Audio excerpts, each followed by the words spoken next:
Welcome to your March 2023 astrological horoscope. And also, happy birthday and happy belated birthday to my beautiful Pisces Aquarius cusp friends.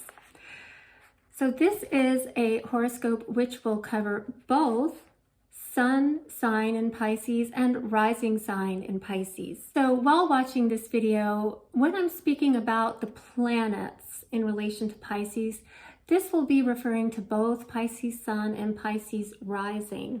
When I'm speaking about the houses that the planets are falling in, this relates to both sun and rising, but most specifically to Pisces rising. When I'm speaking about the angles and the aspects of the planets, the specific aspects, I'm speaking most directly to Pisces sun. So let's dive in, Pisces. This month is a very active month. The first of the month, we have Venus conjoining Jupiter in your second house of self-worth. Then you have Mercury going into Pisces on the 2nd.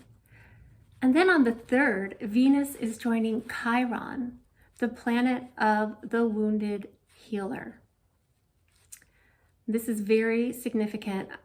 I think this is a significant time for both Pisces and Aries, and all signs really, just the general energy will be interesting and beautiful. And then on the 7th, we have Saturn going into Pisces. We have a full moon in Virgo. An interesting square comes along the following week between Mars and Gemini and Neptune in Pisces.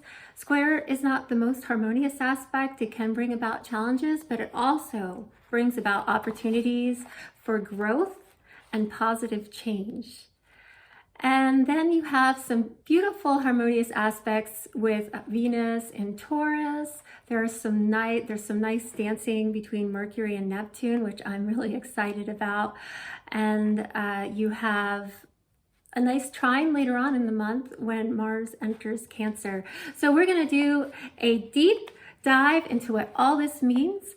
But first, I just want to point out that when following an astrological horoscope, it's good to keep in mind that you want to make your own decisions based on your own observations.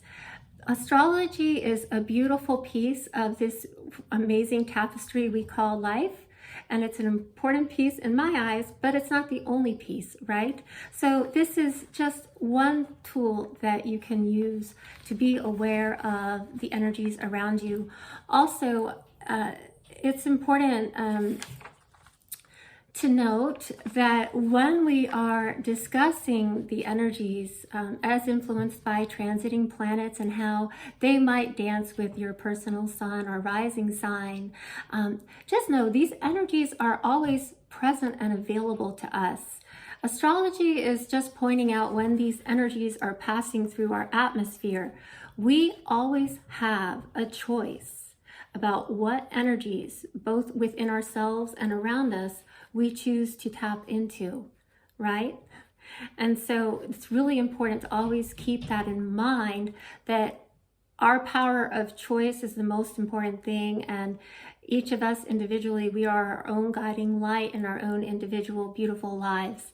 So astrology is one fun tool to use if you believe in astrology like I do. It's a fun thing to observe and be aware of and to tap into these amazing energies, but it's not the only thing. And so I just wanted to point that out. I also want to note that if you're watching this channel, I assume you believe in astrology, but I want to point out that this channel is inclusive. Even though I won't be talking, this isn't a channel where I'm planning on discussing other spiritual beliefs or religions.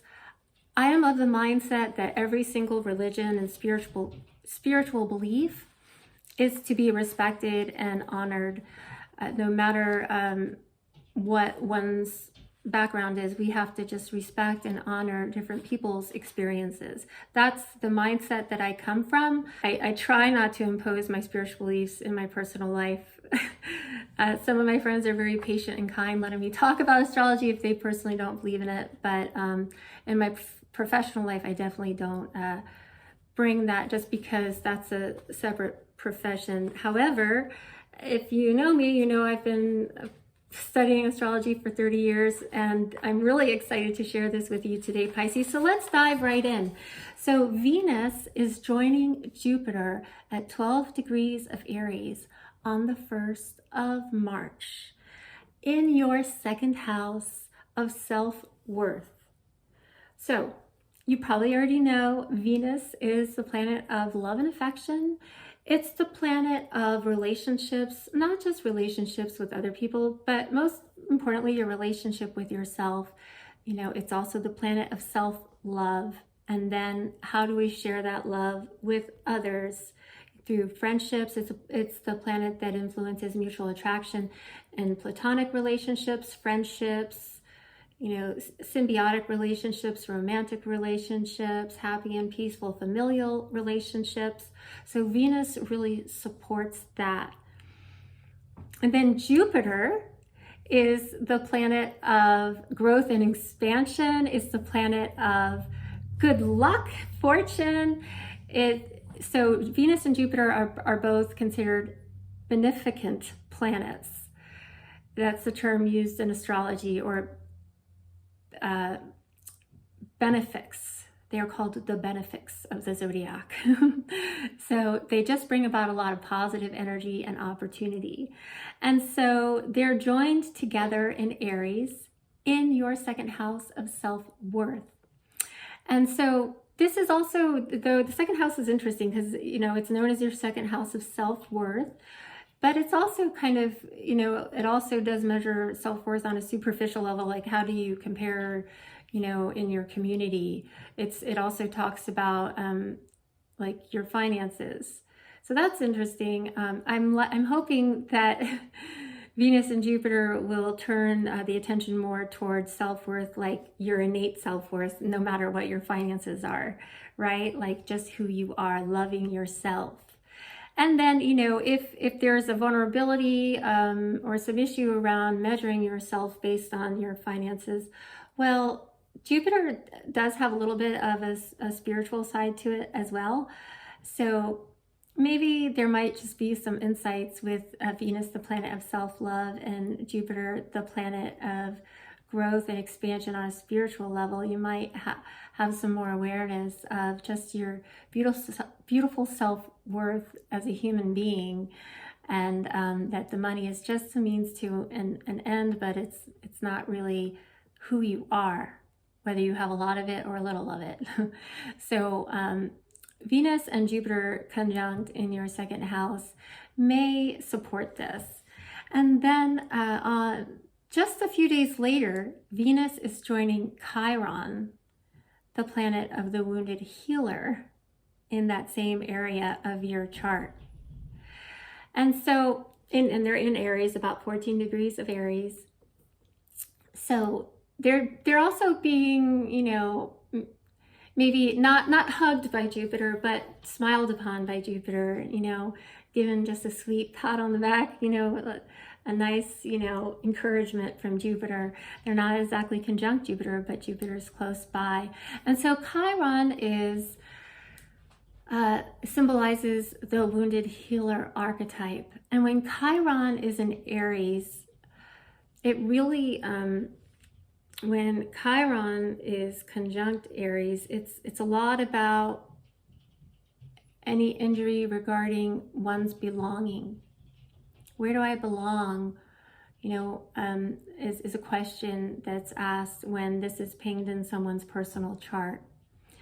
And so in your second house of self-worth, but with Venus conjunct, you might realize that you belong wherever you want to belong just because of who you are, that you belong in the human race, that you have innate value and worth, and that you belong in the human race and you are just wonderful just being you.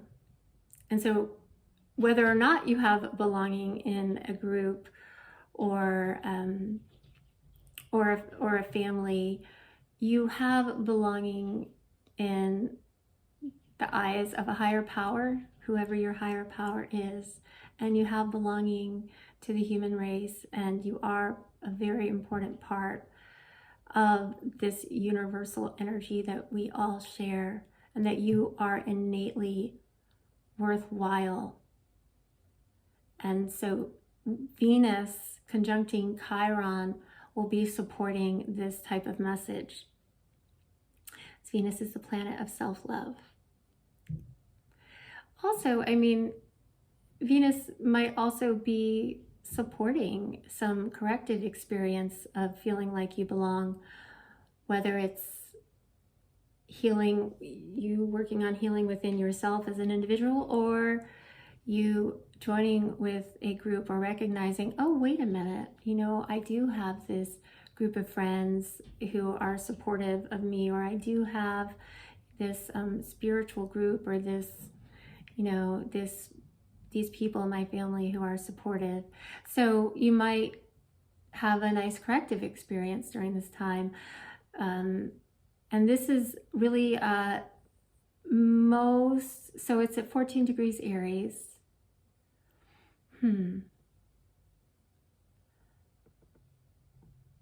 So that's not like a very specific thing for Pisces in general, but it is in your second house. And these are very, very important planetary influences.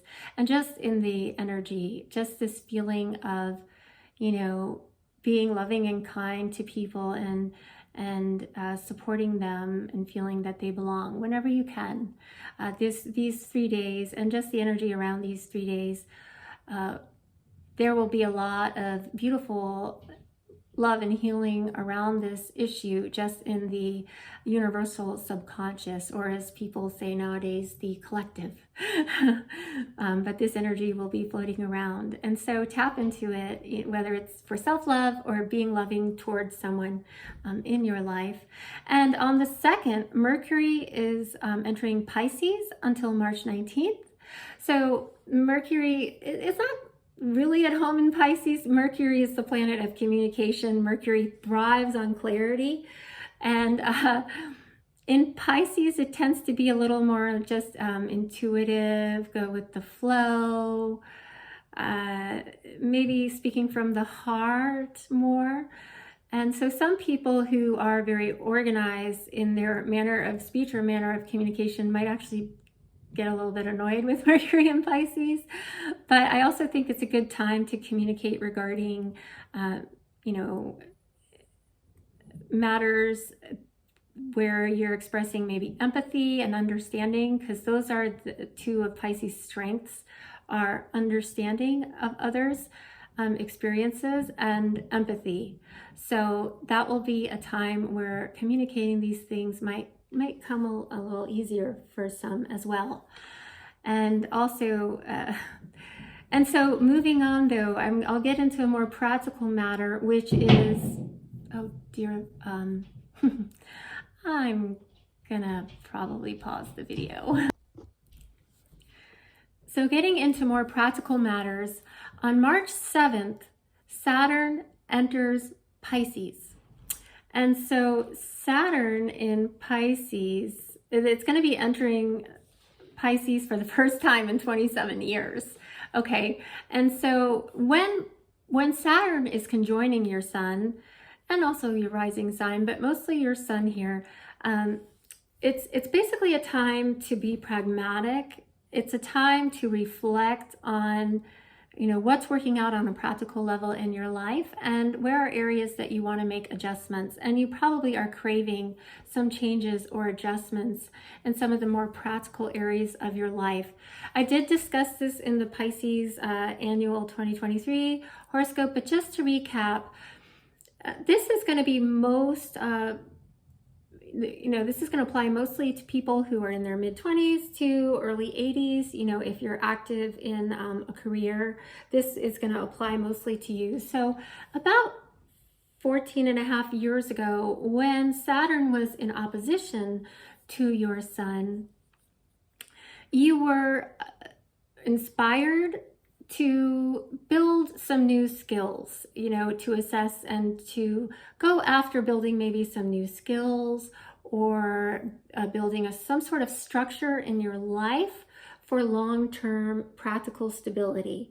So, if you're talking about building something in your life for financial stability, it might have been, a skill set, or you might have been, pursuing a certification or a licensure, or learning new skills in order to establish a career. But if you are a homemaker or raising children, it might have been establishing, various patterns in your life and schedules and, ways of running the home where you're establishing a supportive environment to raise children.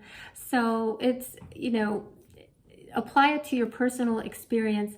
But so Saturn in Pisces about 14 years ago was encouraging, building of some structure, practical skills, or, establishing a certain way of bringing in income for long-term stability. And so you did that, Pisces, whether you realize it or not. You did that in some way, depending on your role and where you were at that time in life. And so now 14 years later, you're looking back and you're assessing, what are the things that I established or I accomplished during that time where I was really pinged to start planning, right, and start, working on things. What did I establish or begin to establish during that time, and how has it supported me up until now? Maybe it's been a career that you've been really engaged in for the past 14, 15 years, and now you're ready to make some changes. But with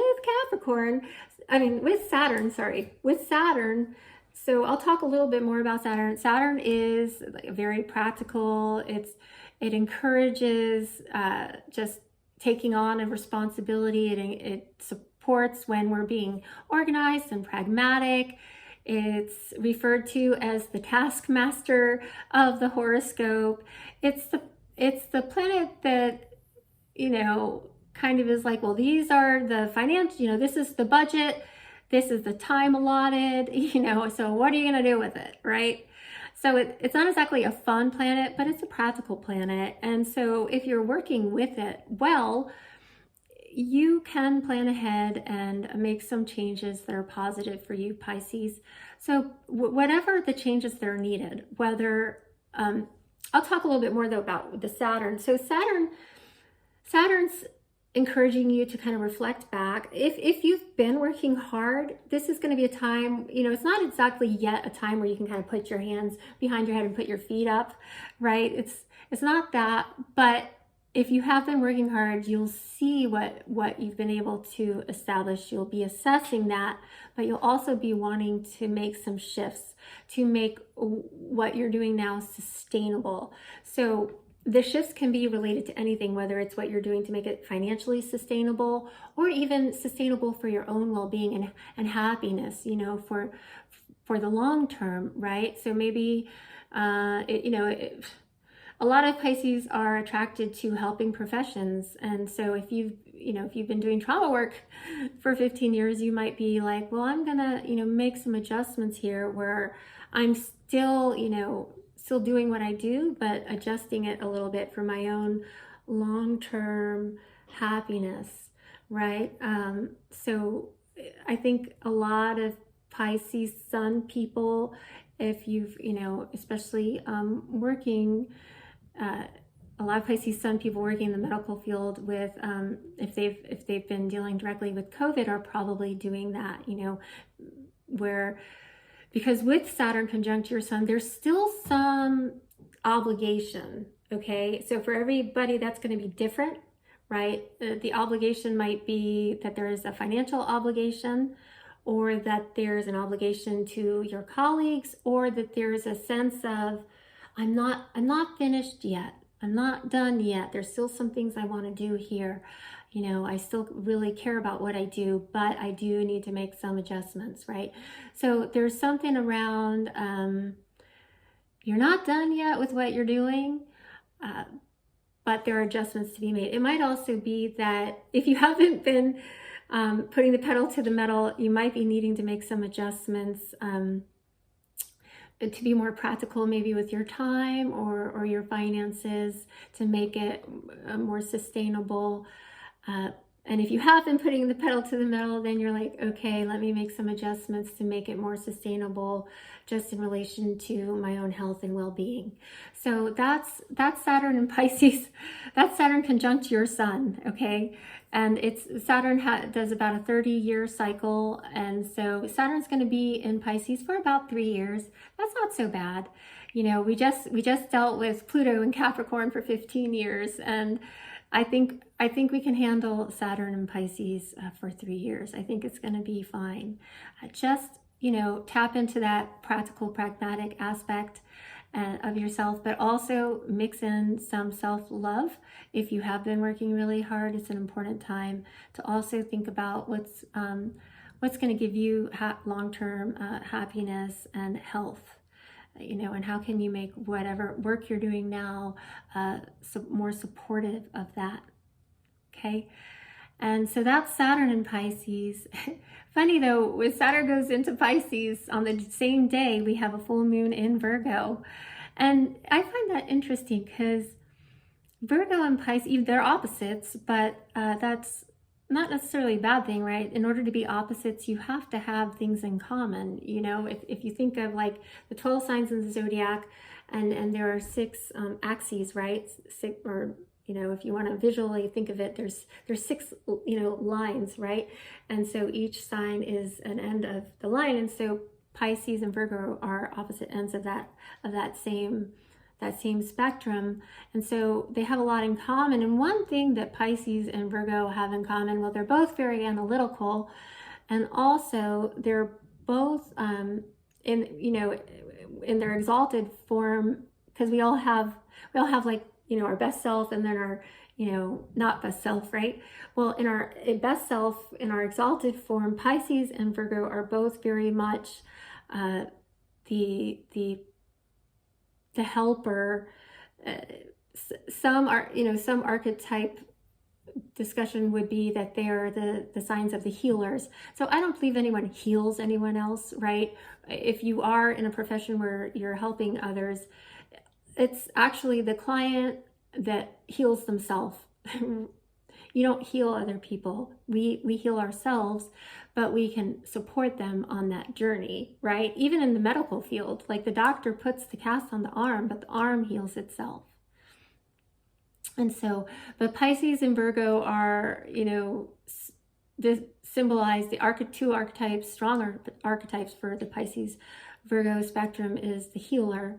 And so that actually might be a positive thing, that Saturn in Pisces during this full moon in Virgo, you might be focusing on some self-healing, or how can you, if you have a career, a practical career that's along this theme, which a lot of Pisces and Virgos tend to have, whether it's in mind-body work or medical work or, you know, spiritual work, this tends to be something Pisces and Virgo tend to focus on. You know, you'll be figuring out a way and to make it more practical and pragmatic. And so Pisces is the more, you know, kind of intuitive, creative end of the spectrum, and Virgo is definitely the more practical, pragmatic end of the spectrum. So this actually, Pisces is a great energy for you to have as Saturn is entering into Pisces. If you can tap into that practical, pragmatic aspect of yourself, you'll be making the best of this Saturn conjoining your sun. Then we have an interesting square coming up on March 14th between Mars at 25 degrees of Gemini and Neptune at Neptune of 25 degrees of Pisces. So square isn't the most harmonious aspect. It's an aspect that brings about conflict on some level, but it also has the opportunity for positive change. And I find this interesting. So Mars is the planet of well, physical vitality. It's also, though, the planet of like aggression. You know, if the, you know, it's a planet that symbolizes, you know, one's fighting style. And Neptune is the planet of the subconscious. It's a planet that supports and taps into what's going on in the subconscious. It's also the planet that is supportive of religious beliefs, also religious convictions and spiritual beliefs and spiritual convictions, right? So the square here is interesting.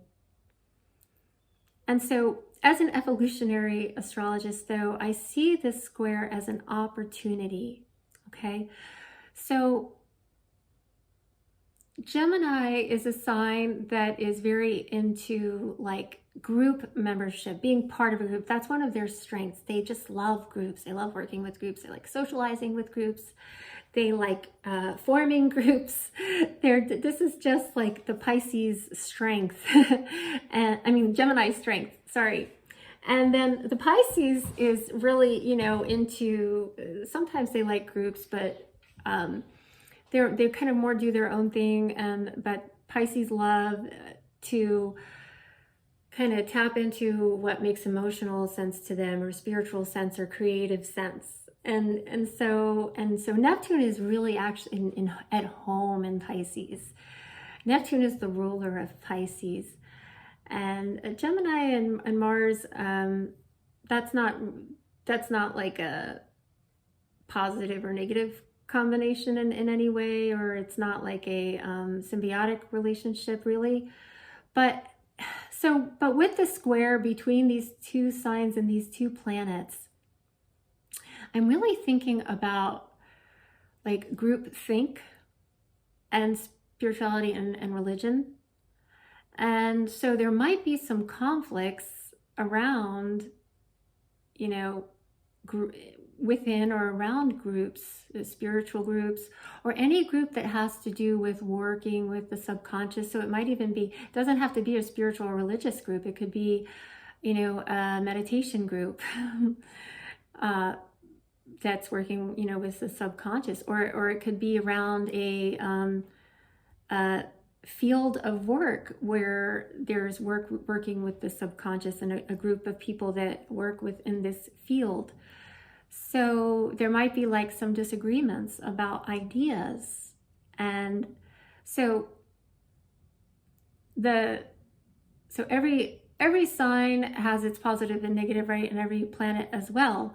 And so the negative of Mars in Gemini would be like getting upset if someone in your group doesn't think like you. That would be like the negative, right? But there's a lot of positive though about Mars and Gemini too.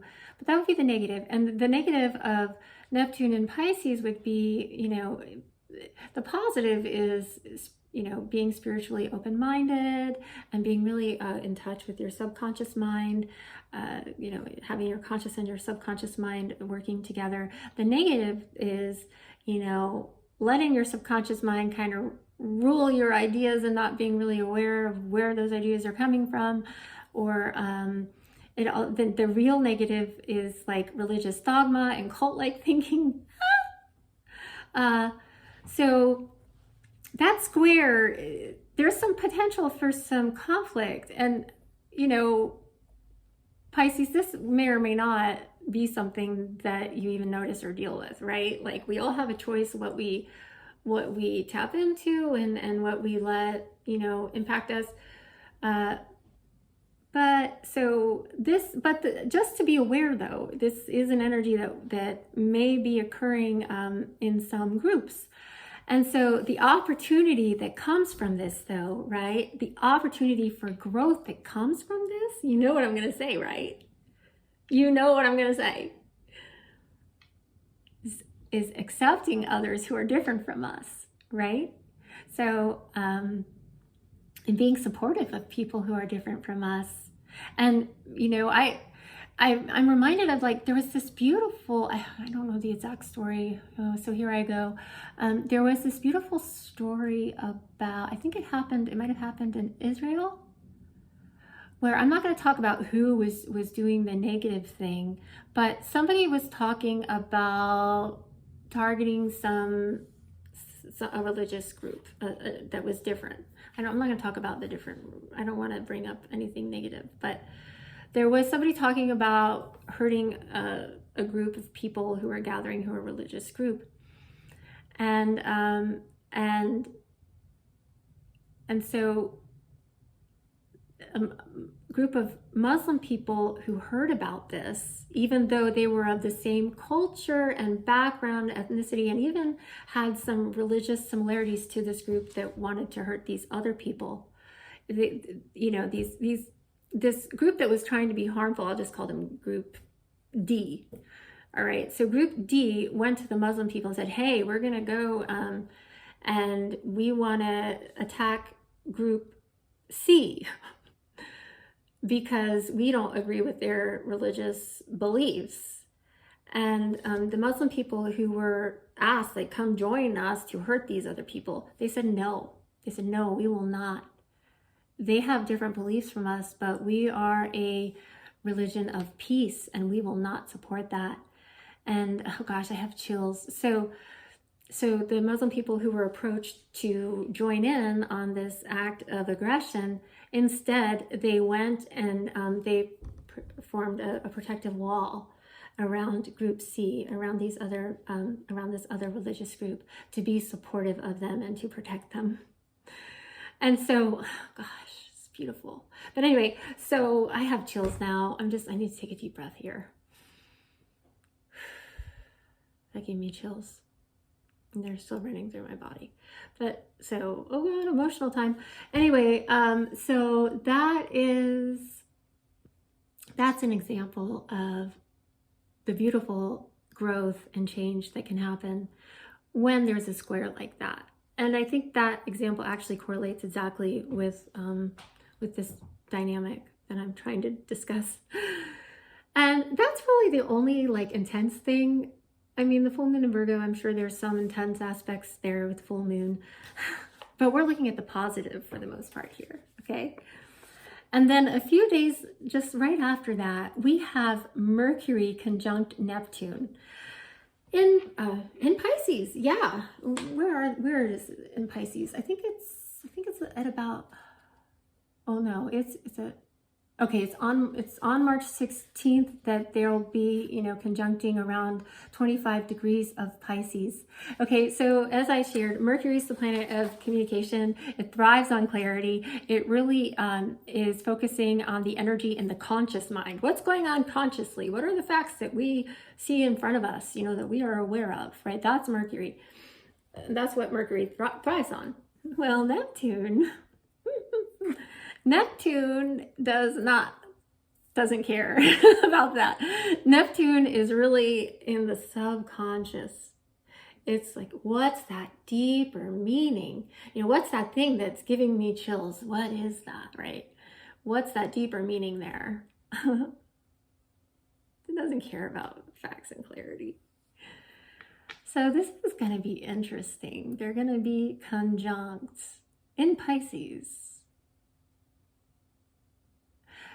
For some people, this might actually be a frustrating time. You're a financial analyst, okay? And you're trying to work with like somebody who's really tapped into Mercury and Neptune and Pisces. You're like, come on, man, get with the program. Come on, we gotta look at this spreadsheet. Yeah, I know that Jupiter is, bringing you abundance, but let's look at the numbers right now, okay, buddy? Like, you're just going to be so frustrated with this. But on a spiritual level, because that's what I like to talk about, this will also be a time, if you are one of the Pisces, or one of the many Pisces who have a mindfulness practice or a spiritual practice or a practice that brings you in touch with your subconscious mind, this is going to be a beautiful time for that. When our conscious and our subconscious mind are aligned, that's when we really are the most clear. They talk about in consulting hypnosis and hypnotherapy, if you're working with an ethical hypnotist or a trained hypnotherapist, they talk about that when you go into hypnosis, even though you're so calm and your brain is in that theta, brainwave, you're actually much more focused than you usually are. Your brain is much more focused, even though you're so calm. And Mercury conjunct Neptune will be supporting that state of mind, if that's something that you tap into. It can also, though, just to be aware, it's a good time to take good care of yourself. If you do have a mindfulness practice or some sort of practice that brings you energetic balance, it's a really, really good time to do that, because it can be a difficult time, right? The conscious mind, Mercury, that's like 10% of the information we process. The subconscious mind, even though we're not directly consciously aware of it all the time, depending on how you focus your mind, but generally us human beings, we're not consciously aware of what's going on in our subconscious mind, but yet that's 90% of the information we process. It's what runs our autonomic nervous system. So any practice you have, whether it's like deep breathing, meditation, if you're into like things like heart math, or things like Psyche, or just, you like going on runs and clearing your mind that way, do more of whatever that thing is. The subconscious mind, even though I think it's beautiful and powerful and amazing, it is also, it's where we put things sometimes that are difficult to deal with, right? It's sometimes those memories that we're like, what, I can't integrate that into what I'm dealing with right now, so I'm gonna put it, put it away in the subconscious mind. And then it comes out, in the form of like some sort of physical problem, right? For some people, sometimes, not all the time. Sometimes it heals on its own, which is wonderful, which is so awesome. But it can be a tough thing to work with. And so with Mercury conjunct Neptune, you might be becoming consciously aware of some things that are in the subconscious. So I think it's beautiful. I think it's a great time for growth and insight and clarity, but it can also be an intense time. And so it's a time really tap into that self-love, and whatever practices you have that support a balanced mind and, a harmonious support between your conscious and your subconscious mind, whatever practice you have that supports that, even praying is a beautiful thing that can be very supportive of that. Do more of it. Okay, just do more of whatever that is for you as an individual during this time. And that way you get the most out of this energy and this conjunction, if that's something that you are individually tapping into. So this is happening at around 25 degrees of Pisces. So Pisces of the last decan, people born between March 10th through March 19, or even, a little bit into that Pisces Aries cusp, March 10th through March, I'd say 20. This will be happening in a conjunction with your sun, whether it's a loose or a tight conjunction. So use this energy well. It's a great opportunity for insight and growth and clarity. And so then around the same time, you also have something nice. You have a sextile between Venus in Taurus. That's between March 16th and March 20th. And so as you might have heard before from me, the sextile it's an aspect between the planets that it's harmonious, but it inspires the intellectual energies of the planets involved. It also inspires like solution-focused thinking and creative solutions. So Saturn and Pisces, Saturn's going to need some creative solutions. If you're dealing with, those physical limitations of life and, how much time you have and how much money you have and how much physical energy you have, right? This sextile is going to be very welcome. So it's a sextile with Venus, planet of self-love, planet of harmony. And so if you're dealing with any type of, limitations with Saturn, or, you're like, oh my gosh, so many restrictions, right? You might be thinking creatively and tapping into some self-love to find some beautiful, creative solutions that will work for you. Because remember, this is a sextile between the planets of Venus and Saturn. So there will be harmony, there will be some solutions that you may be able to tap into. So that's a nice aspect that you can work with from March 16th through March 20th. And then you have some relief from some of this tension with Mars. If that's something that you did experience. Mars enters Cancer, where it actually trines your sun. So that's a good thing. Trine is a very harmonious aspect. And so when you've got Mars in Cancer, when it's trining your sun, so Mars is a planet of physical vitality.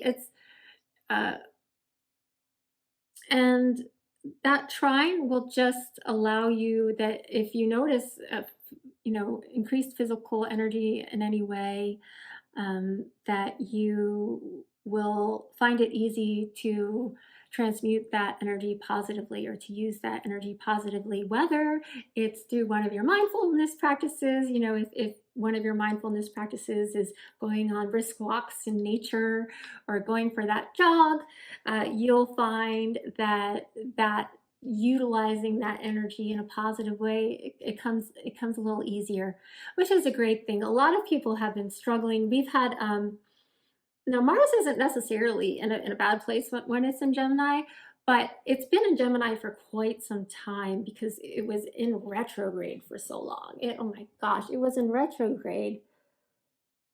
I don't know, for like almost 3 months.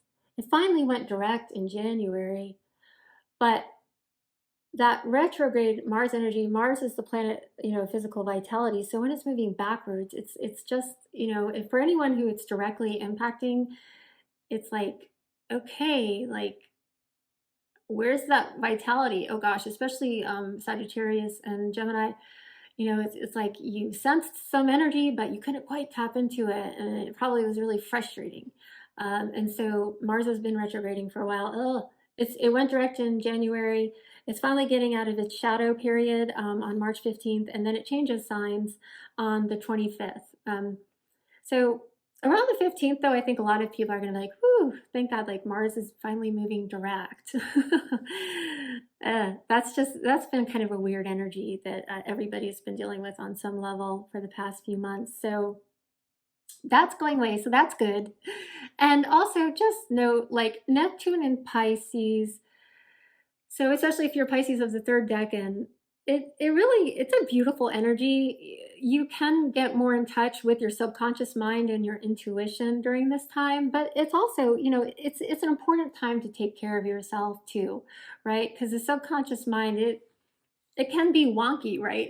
If you're getting into fear-based beliefs, or like, a lot of hope-based thinking, but you're not doing it from like a place where you're taking care of yourself, and you're using both your emotional and your logical mind, it can be tricky, and it can have a heavy energy sometimes. If there's a lot like you're trying to avoid in the subconscious, it can be like kind of heavy.